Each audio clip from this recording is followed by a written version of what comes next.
Ako si Mrs. Rebecca Isguera from Suluk. Ako si Elisa Saranyana, nagapuyo diri sa Badyang, Sinawilan, Vigo City. Ako si Brindalyn Rosatasi. Gitagaan kami og priority sa mga local government. Kami mga beneficiary nga gitaagi gayon nga maka-eskwela sa TESDA. Specific sa kini makatabang kaig dako alang sa among panginabuhian, alang sa pagpalambo sa among pamilya, alang sa usab sa pagpauswag sa among panginabuhian. Nagpasalamat kami dako sa mga local government sa Municipality of Suluk, sa mga staff sa DSWD, sa tanan nag-support sa SLP program.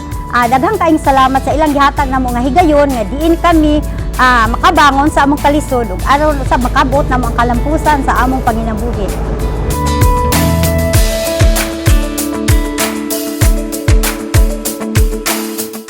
O nagasugod ko sa bag, banig, nya pagkahuman ni training na po ko pagkuan sa bag native product. Og mindawat ko mga order, paingon na sa gawas nga kuan pagkahuman ni dawon ni kuan na po kog training sa DTI. Nya pagkakuan adto ni nakadawat ko og kanang grant ka sa DSWD. Daghan salamat nga naka-kuan ko ato nga programa kay gidugang na ko ni sa akong kapital. O gipalit ko na kong tina ang uban ug ako kong ginabaligya ang ubang tina. Daghan kayong salamat.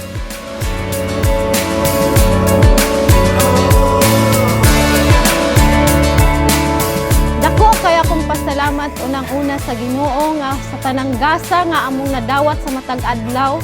Labi na ang gasa sa kinabuhi. Ug dako pud kay kong pasalamat sa DSWD SLP nga naapil ako niining programa. Ako nakadawat sa kantidad nga 10,000 pesos. Kining kwartaha akong gigamit og kapital sa among gamay nga negosyo nga bag making. Diin kami sa akong bana nagtinabangay og tabas tahi ug ako naga-deliver. Og karon padayon kini sa paglambo. Sa tanan nga namalit sa akong mga bag ug nangumpra sa among mga tinahing bag, dako kay akong pasalamat sa ilahang tanan. Kay tungod niini, ako ug ang akong bana nakapaeskwela og college sa among mga anak. Ug lahi ra gyud sa kaniadto nga wala pa kami na apil, kay kaniadto ginagmay ra gyud among makumpra nga materyales sa bag. Kay igo-igoon ra gyud nako ang kwarta. Karon nga naapil na kami, nakapalit na kog mga nirulyo nga zipper o ubay-ubay nga materyales sa bag. Sa dako kay kong pasalamat sa gobyerno sa pagpadayon sa maong programa.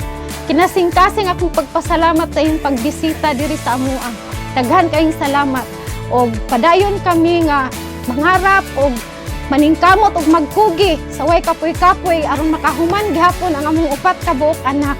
Salamat kayo sa inyong tanan o God bless us all.